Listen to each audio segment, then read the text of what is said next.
penyegaran yang harus dilakukan setiap tahun, ya, 1 tahun sekali. Karena sebelum memasuki pergantian tahun atau sesudahnya, kita akan dites medical check up, fisik, dan interview, dan segala macam kecakapan kita untuk apakah kita layak untuk FIFA tahun berikutnya.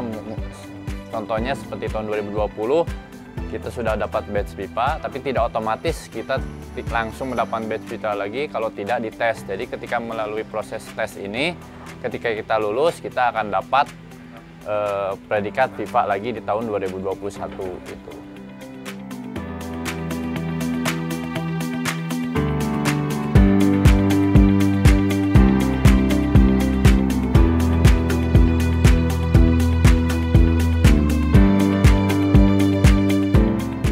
Tesnya baik itu peraturannya kita ada, biasanya itu ada tes video tes ya, selanjutnya ada tes fisik. Tes fisik itu baik tes kecepatan dan juga daya tahan. Yang sudah kita lakukan yaitu yang sebelumnya kita untuk daya tahan itu ada namanya tes interval tes 75 meter, race-nya 25 meter jalan, itu waktunya 15 detik untuk interval 75, dan 25 meternya itu kita 17 atau 18 biasanya gitu. Tetapi ada opsi lain gitu. Opsi lain maksudnya tesnya itu bisa menggunakan untuk daya tahan itu ada namanya dynamic yo-yo. Dynamic yo-yo itu kita berlarinya kalau biasanya di track untuk 75, 25 gitu berkeliling. Ini tesnya itu di lapangan. Di lapangan kita lari, istirahat, lari lagi, kecepatan kira-kira 70-80% lah gitu.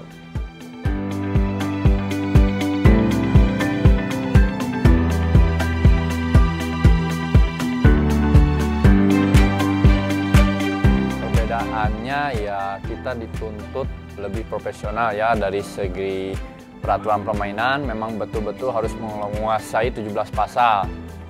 Otomatis di luar kepala itu sudah memang betul-betul paham, karena wasit-wasit yang ada di Indonesia ini kalau misalkan mereka ada permasalahan apa, kita barometernya. Dan yang kedua, fisik selalu dijaga, karena setiap saat ketika kita akan ditugaskan oleh FIFA kita harus siap gitu, karena di sana kalau ketika kita bertugas di luar itu kita akan dites dulu kecakapan fisiknya. Kalau misalkan gagal ya kita dipulangkan lagi.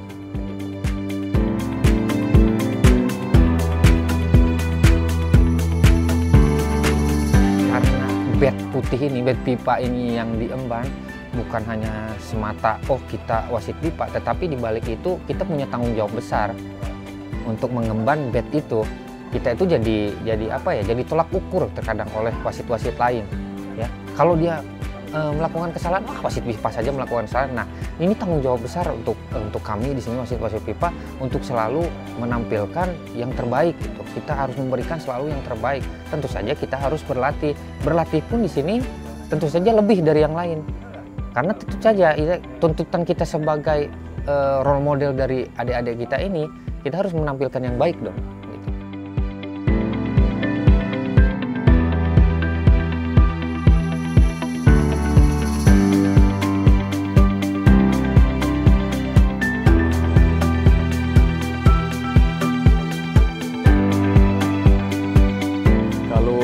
Bilang perjalanan sampai ke sini sebenarnya butuh perjuangan, Mas. Jadi kalau saya 2012 sebenarnya udah mau beralih dari wasit, karena saya waktu itu masih menjadi guru honor, penghasilannya ya tahulah guru honor seperti apa. Saya ikut tes di bank, salah satu bank BUMN besar di Indonesia. Saya lulus dan alhasil saya salah satu pegawai bank yang 4 hari kerja, Senin, Selasa, Rabu, Kamis. Hari Kamis saya resign untuk mengikuti program Young Referee AFC Festival U14 di Sabah, Malaysia. Itu awal karir saya. Dan 2014 itu saya pertama tugas di divisi utama. Ya, di 2015 saya promosi ke ISL, alhamdulillah sampai sekarang.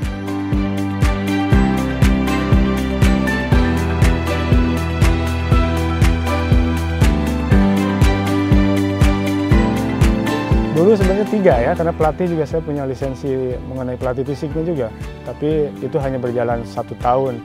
3 komponen ini saya ambil, dan ketika menjadi wasit bagaimana menghadapi pemain yang emosional di lapangan, kemudian pelatih yang emosional, riuh dari penonton, kemudian rasa menangani sebuah ketegangan atau anxiety gitu di lapangan, itu menjadi mudah karena kita sudah tahu persis gitu bagaimana menanggulangi rasa itu. Jadi ada salah seorang misalkan pemain yang mau melakukan simulasi atau diving, maka kita tahu karena kita menjadi pemain pernah gitu. Jadi dalam menerapkan hukuman atau memberikan hukuman kita sudah tahu persis gitu. Bahkan pemain yang tipu-tipu sekalipun kita tahu gitu seperti apa. Jadi itu keuntungan yang paling berharga bagi saya. 3 komponen tadi pernah mengalami, kemudian sekarang berprofesi sebagai asisten wasit gitu.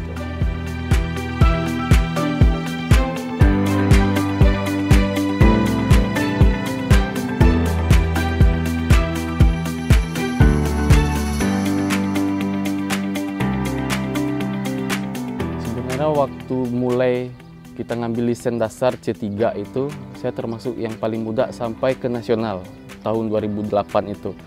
Jadi motivasi pertama saya waktu itu, saya termuda 2008, kebetulan instrukturnya adalah Bang Jimmy Napitupulu. Jadi beliau lah yang mengasih motivasi, kamu masih muda, kamu harus sampai top level. Setidak-tidaknya di Indonesia dulu, kalau bisa harus seperti saya. Jadi itu motivasi saya. Sebagai orang yang paling muda di saat itu, saya harus sampai ke situ. Dan kalau minder, pasti minder karena masih banyak orang yang umurnya di atas kita, tapi alhamdulillah kita yang dipercaya oleh PSSI di sini.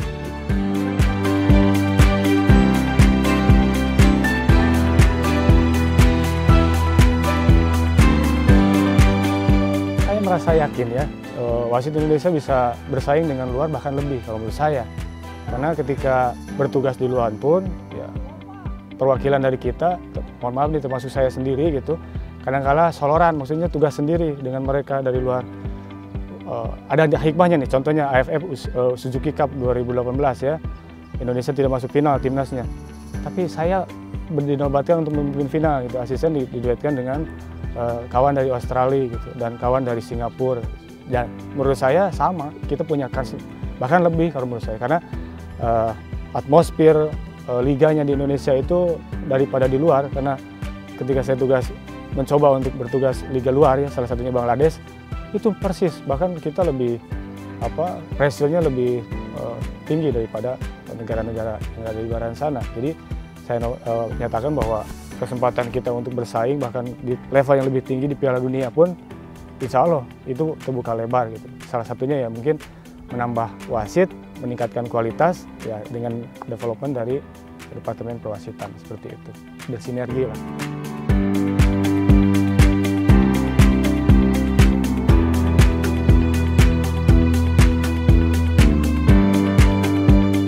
Di saat seorang wasit atau asisten wasit meraih predikat wasit atau asisten wasit FIFA, maka dia sudah mencapai titik tertinggi di karir perwasitannya.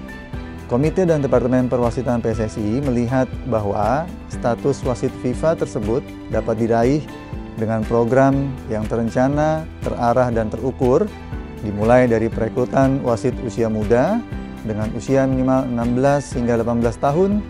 Selanjutnya, Komite dan Departemen Perwasitan PSSI akan melakukan pendampingan dengan program coaching, mentoring, dan tutoring, dan juga memberikan porsi penugasan yang ideal, yang tujuan akhirnya adalah agar wasit tersebut akan siap dan layak untuk dijadikan kandidat wasit FIFA pada waktunya nanti.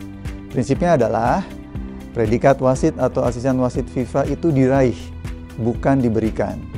Semua wasit dan asisten wasit di Indonesia memiliki kesempatan yang sama untuk dapat meraih predikat FIFA tersebut. Terbesit harapan, selain tim nasional Indonesia dapat bermain di Piala Dunia, wasit dan asisten wasit Indonesia dapat kesempatan untuk bertugas di Piala Dunia juga suatu saat nanti.